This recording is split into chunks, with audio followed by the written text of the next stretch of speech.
வணக்கம். பாடசாலை மாணவர்கள் கொஞ்சம் பேர் ஒரு கடைக்கு சாப்பிட போயினோம். டியூஷன் முடிஞ்சுட்டு சாப்பிட போயினோம். சாப்பிட போனால் அந்த கடையில் எல்லா சாப்பாடுமே நல்ல டேஸ்ட்டாக இருக்குது. இவர்களும் நல்ல வடிவாக சாப்பிட்றாங்க. நல்ல மனமாற எல்லா சாப்பாடையும் தெரிவு செய்து ஒவ்வொருத்தருக்கும் எந்தெந்த சாப்பாடு விருப்பமோ அந்த சாப்பாடை தெரிவு செய்து வாங்கி சாப்பிட்றாங்க.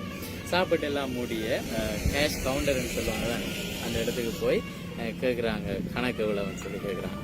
கேட்ட இடத்துல பார்த்தா அவர்களிடம் இருந்த பணத்துக்கு அதிகமாக கணக்கு வந்துட்டு. அப்போ இந்த மாணவர்களுக்கு ஒரே குழப்பம், என்ன செய்கிறது அப்படின்னு சொல்லி. அப்போ இந்த கடைக்காரனுக்கு பிரச்சனையை விளங்கப்படுத்தினோம். நாங்கள் சாப்பிட்டுட்டோம், ஆனால் கணக்கு பார்க்கல, அதனால எங்கள்கிட்ட இப்போ அந்த அளவுக்கு காசு இல்லை, நாங்கள் வீட்டை போயிட்டு அதை கொண்டு வந்து தாரோம் அப்படின்னு சொல்லிடலாம். அப்போ அந்த கடைக்காரனுக்கு கோபம் வருது. நீங்கள் கணக்கு பார்த்து சாப்பிட்ருக்கலாம் தானே, உங்களுக்கு விலை பட்டியல் ஒட்டி இருக்கிறோம், உங்களோட எவ்வளவு காசு இருக்குன்னு பார்த்துட்டு நீங்க சாப்பிட தொடங்கி இருக்க வேணும். அப்படி செய்யாதது உங்களோட பிள்ளை, அதுக்காக நானே நஷ்டம் அடைய வேணும். அந்த கடைக்காரன் கேட்குறாங்க, மன்னிச்சு கொள்ளுங்க, இது எங்களுக்கு முதல் தடவை, நாங்கள் இப்படி ஒரு காலம் இப்படி அனுபவப்படையில, இப்படி நாங்கள் காசு இல்லாமல் நின்றதில்லை, எங்கள்கிட்ட காசு இல்லாமலும் இல்லை, ஒருக்காக எங்களை மன்னிச்சு எங்களுக்கு எக்ஸ்கியூஸ் தாங்க, நாங்கள் வீட்டை போய் காசு கொண்டு வந்து தாரோம். அப்போ அந்த கடைக்காரன் யோசிக்கிறார், இவங்கள்ட்ட இருந்து இந்த காசை எடுக்கணும்ன்றது நோக்கம் இல்லை அந்த கடைக்காரனுக்கு. யோசிச்சுட்டு என்ன செய்யறாருன்னு சொன்னா, இவர்கள் இன்னொரு கடையில போய் இப்படி ஏமாற்றக்கூடாது, இல்லை ஏமாறக்கூடாது, இல்லை திட்டமிடாமல் செலவழிக்க கூடாது என்றதுக்காக அந்த கடைக்காரன் என்ன செய்வாருன்னு சொல்லி சொன்னா, கிச்சனுக்கு போய் பின்பக்கம் அந்த கிச்சன் சைட்டுக்கு போய் உங்கள்கிட்ட இருக்கக்கூடிய திறமையை அதில் காட்டுங்க, சின்ன சின்ன வேலையில செய்யுங்க, அந்த செஃப்புக்கு சப்போர்ட் பண்ணுங்க அப்படின்னு சொல்லி விடுறாரு.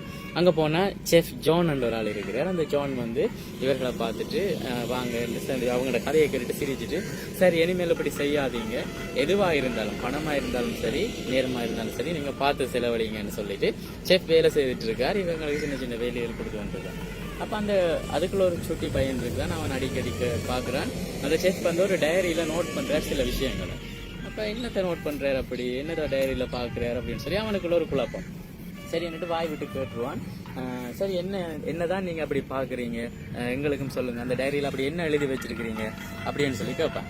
அந்த நேரத்தில் அந்த செஃப் ஜான் சொல்லுவார், இந்த கடையில் பெருமளவிலான எண்ணிக்கையில் நாங்கள் ஏதாவது பொருளை பேக் பண்ணுறோம்னு சொன்னால் அதுக்கு அளவு திட்டம் தெரியணும். அளவு திட்டம் தெரியாமல் நாங்கள் ஒரு மிக்சிங்கை செய்யக்குள்ள அதால் பஸ்ஸுக்கும் லொஸ்டாக சான்ஸ் இருக்குது, தேவையில்லாத பொருட்களை கூட போட்டு விட்டுருவோம், அதே நேரத்தில் சுவையும் இல்லாமல் போயிடும். அதுக்காக தான் நான் என்ன செய்யறேன்னு சொல்லி சொன்னால், ஒவ்வொரு அளவு திட்டத்தையும் நான் நோட் பண்ணி வைக்கிறேன்னு சொல்லி அவர் செஃப் ஜோன் சொல்லுவார். இப்போ அவன் சொல்லுவாங்க, இத்தனை வருஷமா இந்த கடையில் நீங்கள் வேலை செய்கிறீங்க, கிட்டத்தட்ட 50 வருஷமா வேலை செய்கிறேன், அப்போ உங்களுக்கு தெரியாதா இந்த அளவு திட்டம் கூட உங்களுக்கு தெரியாதான்னு இருக்கிறேன்.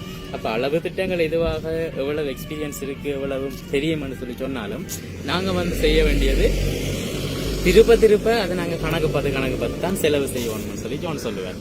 அப்ப சரின்னு சொல்லிட்டு ஒரு டைரியை கொடுப்பார். இதுல நீ இந்த பணமா இருந்தாலும் சரி, பணத்தை விட பெறுமதியானது, பணத்தை சம்பாதிச்சிடலாம், ஆனா நேரத்தை சம்பாதிச்சிடலாம். அப்ப பணத்தை விட பெறுமதியான நேரத்தை சரி பணத்தை சரி நீ செலவு செய்யும் போது இதுல நோட் பண்ணி செலவு செய், நேற்றைய நேரத்தோட இன்றைய நேரத்தை ஒப்பிடு, நேற்று நான் செலவழிச்ச காசோட இன்றைய காசை ஒப்பிடுன்னு சொல்லி அவனுக்கு அந்த ஒரு டைரியை கொடுப்பார்.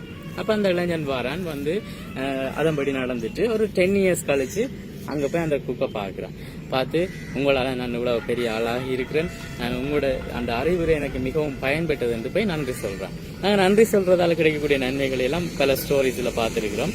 தொடர்ந்து கடமையா உழைக்கிறார்கள், தொடர்ந்து ஒரே விஷயத்த வேறு விதமா பிராக்டிஸ் பண்றதால ஏற்படக்கூடிய நன்மைகளை எல்லாம் நாங்கள் ஒரு கதையா பார்த்துருக்கிறோம். எனவே இதுதான் ஒரு அளவில பணம் எப்படி இல்லாம போகுது. ஒரு சாப்பாட்டு கடையில போய் நிக்க இன்றைக்கு காசு இல்லைன்னு சொல்லி சொன்னோன்னா இவ்வளவு தலை குனிய வேண்டிய நிலைமை ஏற்படுது. இதே மாதிரி எங்களுக்கு நேரத்தை நாங்க சரியா பார்த்து கணக்கு பார்த்து செலவழிக்கல அப்படின்னு சொன்னா ஒரு காலத்துல நாங்க தலையை குனிய வேண்டிய நிலைமை ஏற்படலாம். எனவே எங்களுக்கான நேரம் ஒவ்வொரு நாளும் 24 மணி நேரம் தரப்படுது. அதை நாங்கள் எப்படி கையாள போறோம் என்ற விடயத்தில் எங்களுடைய எதிர்காலம் தங்கி இருக்கு. நாங்கள் கணக்கு கொடுக்குற நேரத்தில் சிமாட்டா கணக்கு கொடுக்கலாம். எனவே இந்த விடயங்களை தெரிவித்துக் கொண்டு நான் விடைபெறலாம் நினைக்கிறேன். இந்த கதை உங்களுக்கு பிடிச்சிருந்துச்சுன்னு சொன்னால் உங்களோட ஃப்ரெண்ட்ஸுக்கு பகிர்ந்து கொள்ளுங்க, லைக் பண்ணுங்க, கமெண்ட் பண்ணுங்க, இதில் இருக்கிற குறை நிறையில சொல்லுங்க. இன்னொரு கதையில உங்களை சந்திக்கிறேன். நன்றி.